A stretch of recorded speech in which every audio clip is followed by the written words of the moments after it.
The Makulung Stadium has been a fortress for Highlands Park this season, and today the University of Pretoria will attempt to breach their defences as they face off in a crucial promotion playoff.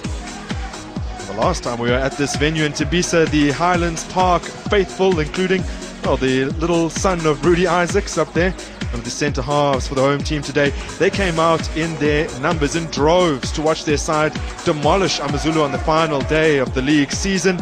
They've had to wait 3 weeks to see their boys in action at home again, and neither the numbers nor the enthusiasm have dwindled. Many, of course, are tipping Highlands Park as favourites for this one, and justifiably so. They've been unwaveringly consistent this season, that is to say, consistently excellent, whilst Tuks have had a measure of consistency themselves, in that they've consistently underperformed. However, sometimes even in the most dire of circumstances, a side can lift themselves, and that's what Sean Bartlett will be hoping for as the side come out of the tunnel now.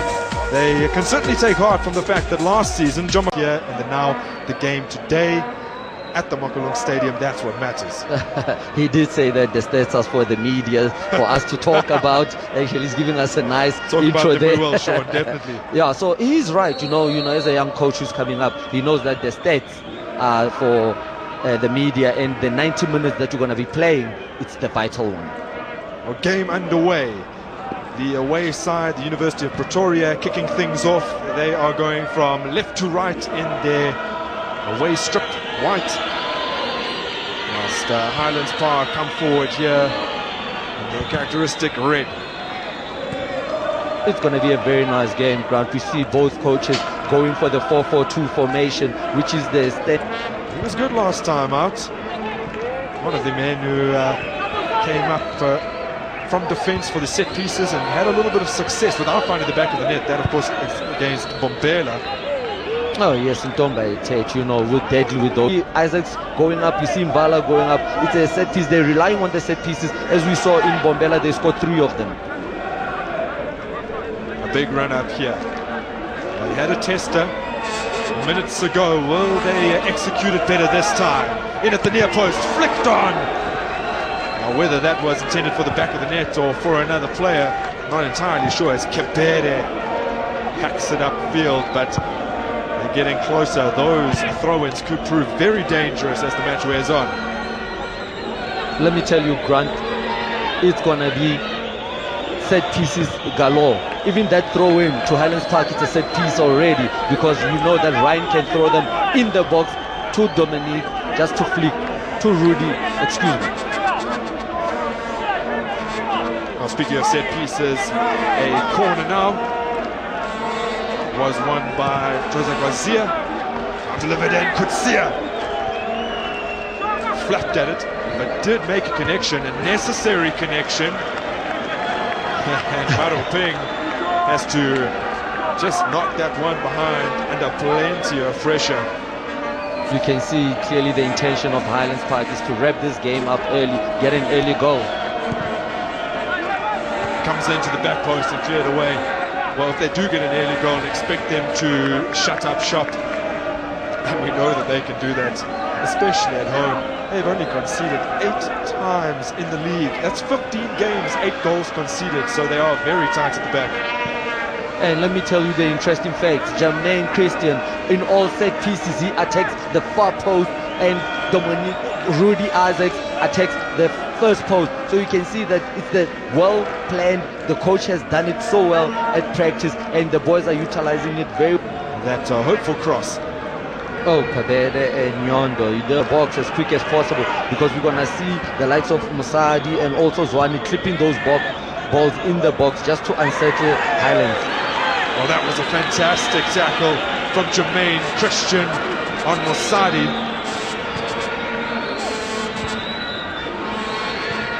Brilliant tackle from Jermaine. I mean, you can see Highlands Park's territory.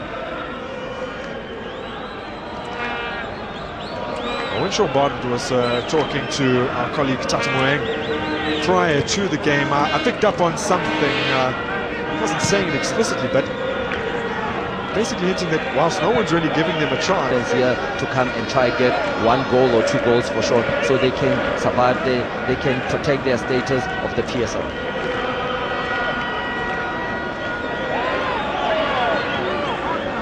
Well, that was a little bit. This is a first corner for Amataks. Of course, their opposition have had a couple of attempts.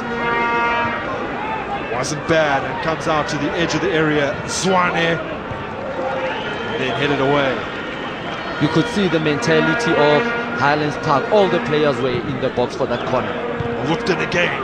Maruping battling for that one, loses out.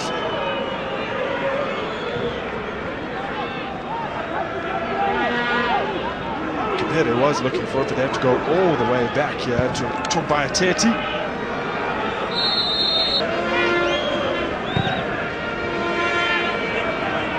I must correct myself, you're right, they did lose to Maracas Swallows at home this season. It was that recent loss to Mthatha Bucks, that of course was away from home, but that was just as much of a shock as anything. So they do come forward here. Garcia, shape to shoot, and then the ball across the face of goal wasn't particularly good. The reason I bring up that Mthatha Bucks game is, of course, that was the opportunity that they had to move to the top of the league, which they didn't take. And everyone thought that that was the opportunity for them to, well, get automatic promotion to the PSL, wasted, and now they find themselves in this position. A shock for everybody with that loss. And we see Mvala again in the middle of the park there, commanding his position with Maruping. We did mention it earlier on that it's going to be war in the middle of the park. We're going to see fire in the middle of the park as we see Maruping is down. We were talking about how excited we were to see Maruping versus Mvala. Our ball comes in and dealt with. So Highlands Park that are playing with the man extra as they try to treat Maruping on the sidelines. We see Highlands Park actually when Maruping was still down, they introduced Kwena, who's also a central defender but pushed in the middle just to take that position for Rai, the number 37. We'll see Mvala now pushing more forward because Kwena will just hold the middle field. Garcia, not for the first time, delivers in very wastefully. He's lucky that he's come back out to one of his teammates. This is great play on the edge of the area. Mvala goes down! Well, it's just a goal kick. The shot came in moments after the dominant midfield man looked a couple of stray passes not so long ago.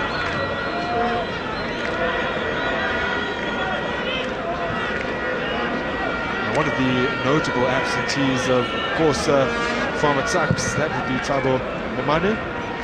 We saw last time out against Bombela, it was one of the shining lights, and I wouldn't say it was a dismal performance, but certainly one of their brightest players. Garcia trying to show his pace and then tries to test Garcia from distance. I thought he had plenty of time to run at the defense. He backed himself to shoot from that kind of range, and he almost found the back of the net. Brilliance from Jose Garcia. I mean, also the keeper thought that he's going to control the ball, he's going to have a couple of touches, but he unleashed a ground shot.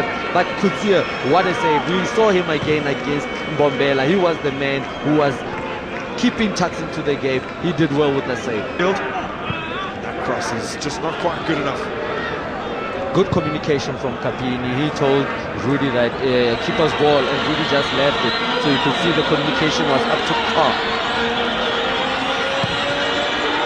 Decent looking ball in, will come out all the way to Garcia. At the end from Jose. What a game. What a game it is shaping up to be. Now yet another corner for Highlands Park. It will be an in-swinger here.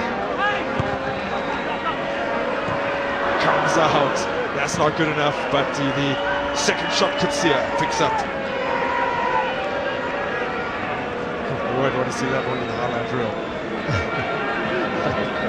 One thing the Tuks defense are doing very, very, very excellent is that when the crosses comes and they defend it, they push out 45 minutes like we saw in Bombela. They'll be playing for those set pieces, those corners. That's where you'll see the danger of Jermaine and Rudy Isaacs. Mbala also included in them.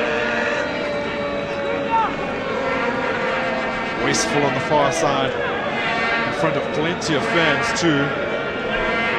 Leonard won't be particularly pleased with himself.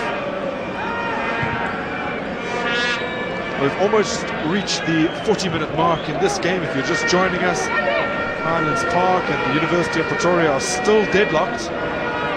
It's been a pretty decent showing from both sides. I think that the University of Pretoria playing away from home, having suffered that loss. By the grapevine, what I just shared with the viewers. Well, Musadi delivers it in, comes to Zwane. Now he takes one touch and controls it. Whips it in. Jermaine Christian turns it over the crossbar. I would have expected Zwane to try and engineer some space and at least get a shot in and goal. Oh yes, and we saw a good overlapping from Sibanda. I was thinking Zwane would play Sibanda for a quality cross, but he did very well. Unfortunately, Kibedo and Nyondo were not in the box. That's why Jermaine got all the time to play over the goals. And at that time, Kapini didn't communicate. Safety first is always the right decision. Well, safe for the time being only, because here comes another corner from Attacks. Doesn't test Kapini on this occasion because Rudy Isaacs is there to make the telling header. Musadi has seen so much of the ball. Of course, only came on as a sub last time out, replacing Kuana. And he looked so bright when he did come onto the field that I think at the time, well, we speculated as to why he hadn't started. I remember wondering out loud in your company about that very thing as Tuks come forward again. As we see him trying to get back to the field.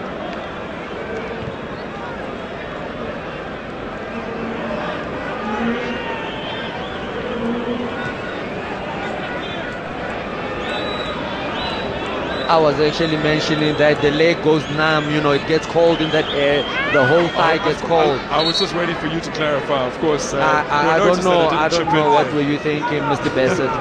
Doing very well. I mean, the NFD having quality international players, and we can see them here in our shows playing their trades. Well, it won't be long until the man in the middle, Fiki, blows on his whistle for half-time, but maybe a chance for Bayateti to launch one more throw upfield.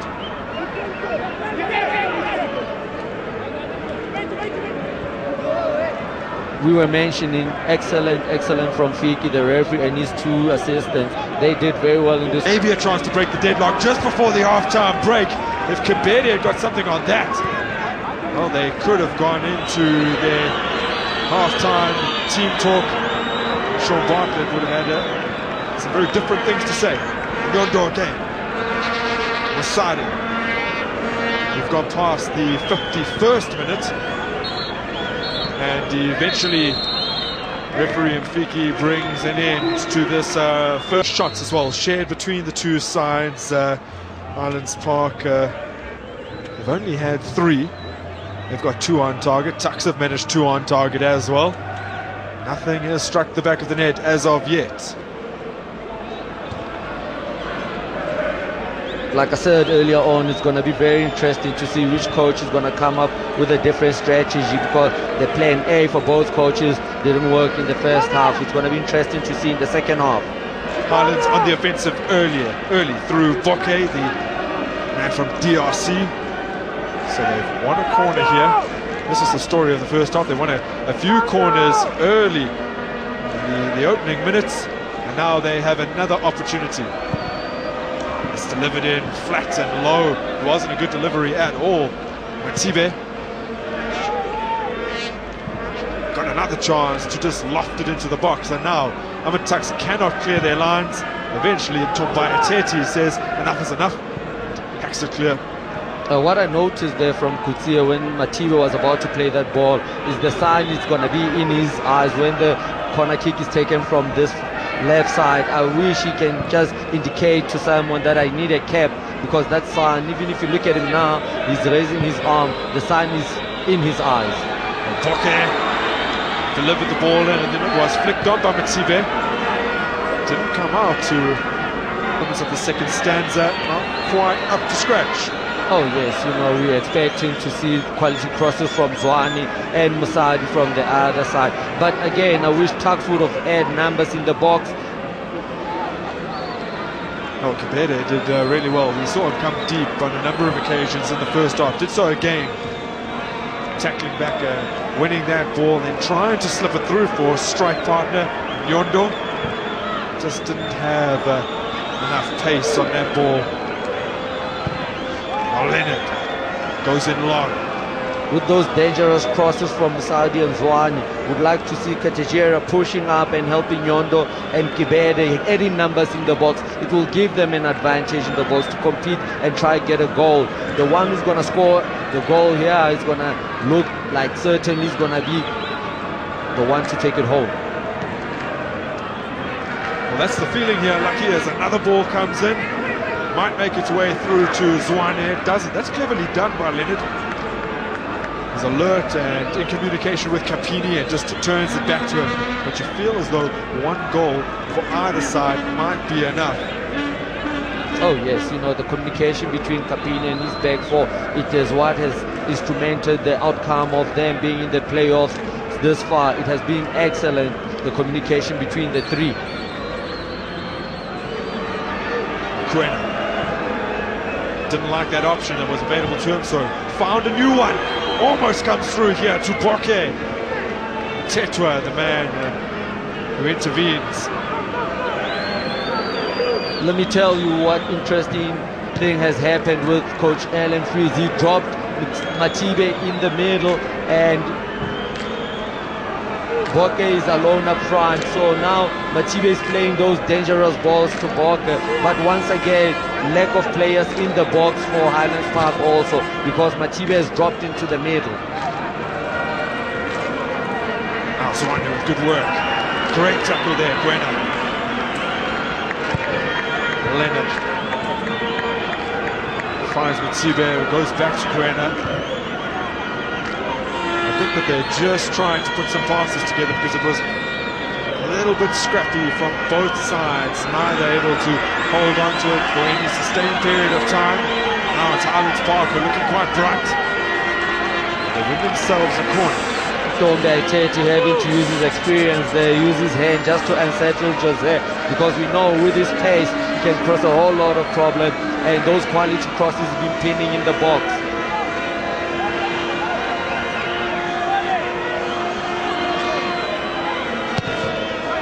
Ball comes in, dealt with, but not cleared far enough. Mothibe, and then again, Tombe Aitete. Still alive, that's a good looking ball. Across, almost the opener. How did that not go in? Mvala, almost with his 5th goal in 3 games. They will have another opportunity here, just on the edge of the area. What last-ditch defending that was, my word. What a save from Kutie. I told you about that man when we saw him against Bombela. Look at how he's positioning himself. Look how he spreads to block that ball. Well, is that not Sebande as well? No, Kutie got the right hand, right foot to save that ball. And Mvala, what composure in the box. Quality from Mvala.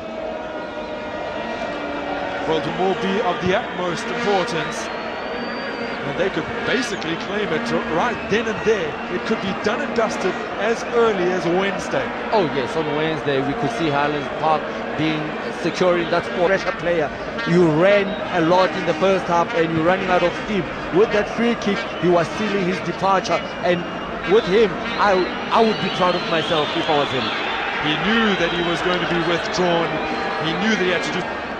Well, even if they were to draw, that would take them to 7 points, as we see that exquisite goal again. And that means that Bombela would have to win against the University of Pretoria. Something special. He has left an indelible mark on this game. Unbelievable strike, and that could prove to be the difference. Oh yes, the player coming on, Kalake, we also know him, left winger, also he's full of skill, full of running. So they're actually taking it back to first half where they're going to force the wing play to run. Could be more. Almost is. Lovely knock across the box, and then the shot comes in. Many of the crowd in front of us here thought that Highlands Park had scored. They thought it would have been harder to miss, but it was a tame effort. They are turning it on right now. Bokke in the right place, the right time, but couldn't connect to that ball, and the fans just thought it's a goal. Now that just balloons over the crossbar. Let me tell you the excellent thing that happened with that free kick. You will see that well, it's Rudy Isaacs who knocks it back. Then Jermaine Christian, when it comes to him, knocks it into the box. And eventually you thought, well, they must score at some point. The same attacking formation is the same defensive formation they use. Rudy Isaacs first post, Jermaine last post. That's the same setup we saw now when they were attacking. Cleaners. A few trickeries up there just to show the confidence and the enjoyment they're experiencing right now. A mistake. Kalake comes forward, can't make the most of the mistake by Gina Sabande, man born in Davidson. But not forgetting the next couple of games coming for the NFD, you're gonna also be following that.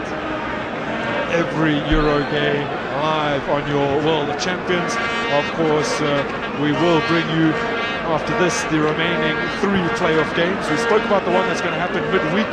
Highlands Park playing their home fixture against Bombela, and then next up will be Bombela against University of Pretoria, a game which might by that stage be immaterial. And then finally on the 22nd, which is also a Wednesday, the University of Pretoria will welcome Highlands Park to the Tuck Stadium as Matlocha comes forward, fires it low, across the edge of the area, and Kubani makes the interception.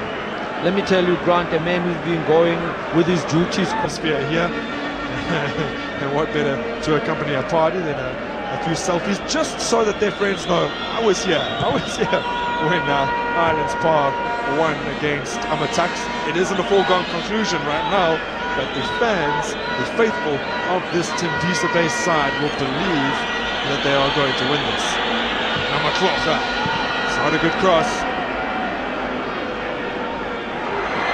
That's good. Bokke. Maybe he was going for goal there, Nicholas Bokke. Oh, he did very well to intercept it, but again, a lot of confidence showing by Mubani, but at the wrong place, at the wrong time. He's not supposed to be playing around the 18 area. You must hoof the ball up, push up, because now they're not even getting to the halfway line. They are stuck in their own half. Well, a quick free kick, and Matlocha delivers it in. It was better than his last cross, but still only met the head of an opposition player. The box, as we know him, to overlap. So that's what brought. This is the first time he actually crosses the halfway line and he kicks the ball outside. Oh, that's a mistake. Presents an opportunity for Matlocha. It's 3 against 3. Beautifully done. Gets a sight of goal, but perhaps the better 1-0 over Niger. Of course, it was immaterial. It didn't matter. They can't make it to the Continental Showpiece at the beginning of 2017, but is an exciting and dynamic player. Peter Shalulile, we've known him to come in, be introduced a second half. I mean, even our own Skara was telling us that BK, watch out for this boy. Every time he comes in the second half, he either creates a goal or score a goal. We were saying, Mr. Skara Tinto, have you noticed? He says, yes, I've seen this player.